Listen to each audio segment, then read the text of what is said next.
Ang programang ito ay rated SPG. Striktong patnubay at gabay ng magulang ang kailangan. Maaaring may masiselang tema, lengguwahe, karahasan, sexual, horror o droga na hindi angkop sa mga bata. Zoe, kinaladkad palabas ng Apex ni Robert. Alamin natin. Welcome back sa aking channel. Mga kaganapan sa abot kamay na pangarap. Napaka-intense nga ng mga kaganapan sa abot kamay na pangarap. Pagtapos magpalamig ni Zoe sa ginawa niyang kasalanan kay Lynette, agad siyang nagpunta sa Apex dahil sa nalaman ni Zoe na sinuspindi ang residency niya sa Apex nitong si Giselle at Doc Ray, at tinaprubahan pa nga daw ito ng sarili niyang ama na si Robert. Agad siyang sumugod papunta sa Apex para kumpirmahin ang naging desisyon nila dito. Galit na galit si Zoe dahil hindi daw maaari na suspindihin ang residency niya dito sa Apex dahil may karapatan siya sa Apex dahil anak siya ng isa sa may-ari nito. At isa pa nga daw ay wala siyang kinalaman kung bakit iniwan si Lynette sa loob ng conference room. Kasalanan daw yun ni Lynette dahil nagpapapansin siya dito kay Robert, kaya gagawin daw ni Zoe ang lahat para maipaglaban ang karapatan niya at maibalik ang residency niya sa Apex. Maya-maya, biglang dumating si Annalyn. Hinarap niya agad itong si Zoe dahil galit na galit ito sa ginawang pag-iiwan ni Zoe sa nanay niyang si Lynette.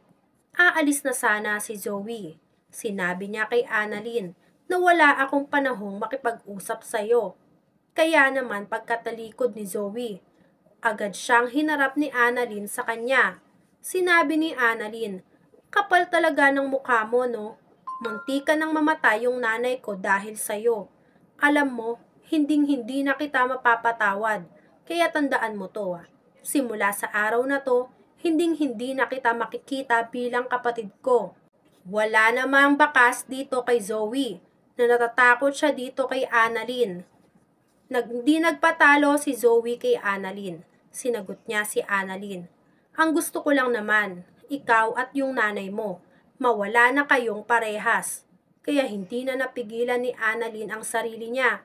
Napikon na siya sa ugali ni Zoe, kaya sinabunutan niya si Zoe. Inawat naman sila ng mga doktor at ng iba pang mga nurse dahil nagrarambulan na naman silang dalawang magkapatid.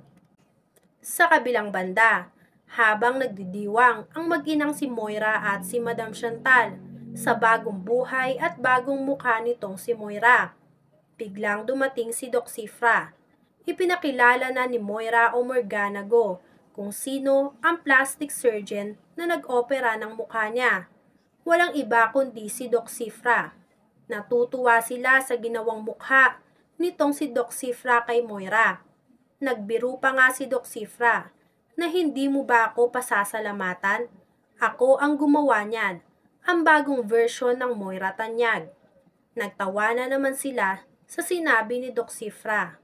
Maya-maya, pinasok ni Doc Cifra ang usapan nilang dalawa ni Madam Chantal.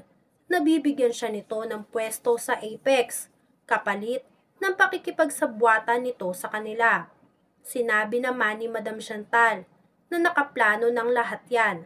"Mag-antay ka na lang at kasama ka namin sa lahat ng plano namin para sa Apex."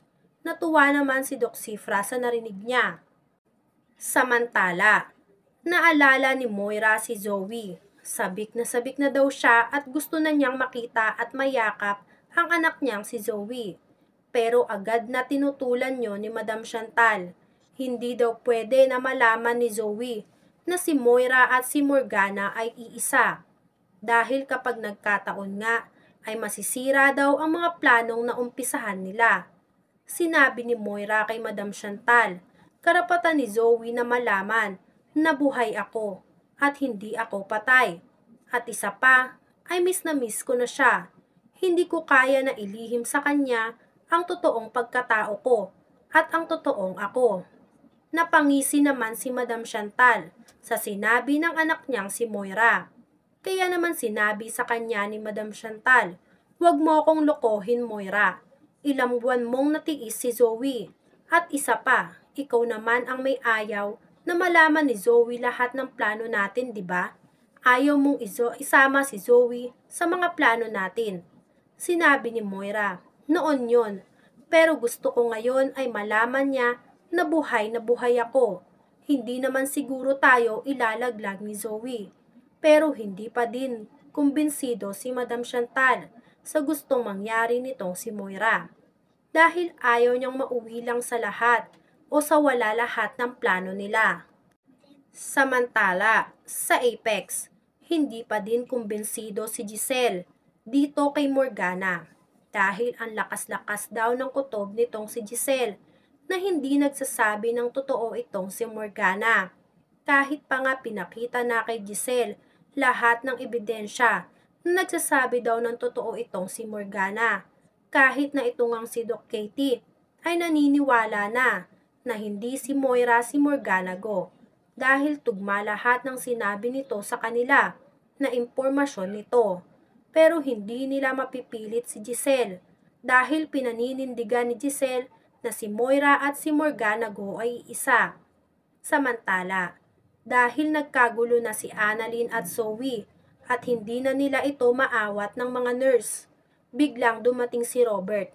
Inawat niya si Annalyn at Zoe. Nagpanggap naman itong si Zoe na siya ang aping-api sa kanilang dalawa ni Annalyn at siya ang mas nasaktan sa kanilang dalawa.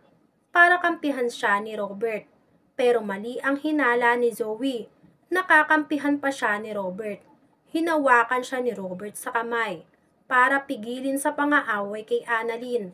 Sinabihan siya ni Robert, Zoe, ginawa ko ng lahat to save you. I even defended you from Ate Giselle. Even though ikaw ang mali. Ginawa ko yon dahil anak kita. And ayokong masira ka. Tapos ganito lang ang gaganti mo, manang-mana ka talaga sa mami mo. Hindi ko na alam kung ano pa ang gagawin ko sa'yo. Maya-maya, biglang dumating si Lynette dahil nalaman niyang inaapi na naman ang anak niyang si Annalyn. Dahil nangako na nga siya na hinding-hindi na sila maaapi ni Zoe at lalaban na siya kahit na ano pa ang mangyari. Samantala, hindi nagustuhan ni Zoe lahat ng sinabi ni Robert sa kanya. Sinabi niya kay Robert, huwag ka na nga magkunwari na concern ka sa akin kasi all you wanna do is makipaglandian sa kabit mo. Kaya naman hindi nagustuhan ni Robert ang kabastuhan ng mga sinabi nitong si Zoe. Kaya ang tanging solusyon na lang nitong si Robert ay ipagtabuyan ng anak niya si Zoe palabas ng Apex.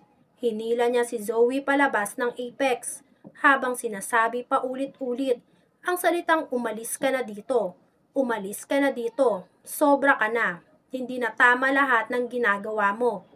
Gulat na gulat lahat ng nakakita na pinalaya si Zoe ng sarili niyang tatay na si Robert.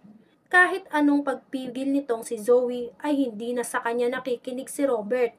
Biglang dumating si Madam Chantal.